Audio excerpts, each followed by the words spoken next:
नाशिकचा भोंदू कॅप्टन अशोक खरात याच्याबाबत एक अत्यंत महत्त्वाची व धक्कादायक माहिती समोर आली असून श्रद्धेच्या नावाखाली लोकांची फसवणूक करणाऱ्या खरातने चक्क 100 पेक्षा अधिक बँक खात्याचे जाळे विणले।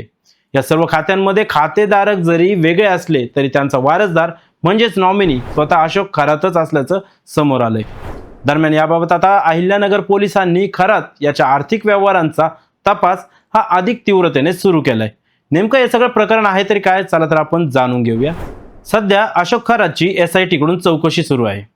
या चौकशी अंतर्गत भोंदूने नाशिक, पुणे आणि अहिल्यानगर या 3 महत्त्वाच्या जिल्ह्यांमध्ये मालमत्ताची मोठी खरेदी केल्याचं देखील समोर आलंय।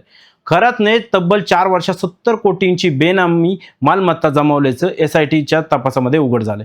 अनेक व्यवहारांमध्ये पार्टनर म्हणून त्यांनी इतरांची नावे आहेत, मात्र बँकांमधील अनेक पतसंस्थांमध्ये वेगवेगळ्या लोकांच्या नावे खाते उघडण्यात आले आहे। मात्र धक्कादायक बाब म्हणजे 100हून अधिक बँक खात्यांमध्ये वारसदार म्हणून अशोक खरात याचे नाव असल्याची माहिती समोर आली आहे। अहिल्यानगर जिल्ह्यातील कोपरगाव येथील समता नागरी सहकारी पतसंस्थेच्या राहता शाखेमध्ये एकूण 57 खातेदारांनी 100 खाती उघडली असून या प्रत्येक खात्याला नॉमिनी म्हणून अशोक खरातचे नाव असल्याची देखील माहिती समोर आली।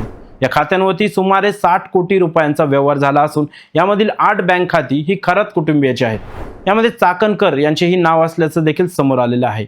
विशेष म्हणजे या सर्व खात्यांशी अशोक खरात याचा मोबाईल नंबर देखील जोडलेला आहे। बँक खाते जरी दुसऱ्यांचे असले तरी मात्र या सर्व खात्यांचा रिमोट कंट्रोल खरातने स्वतःकडे ठेवण्यासाठी चालाखीने स्वतःचे नाव नॉमिनी म्हणून लावले असल्याचं देखील समजतंय। सावकारी, जमीन बळकावणे आणि आता हे बनावट खात्यांची मोठी आर्थिक जाळे समोर आल्याने हे प्रकरण अत्यंत गंभीर व व्यापक असल्याचे देखील आता स्पष्ट झाले।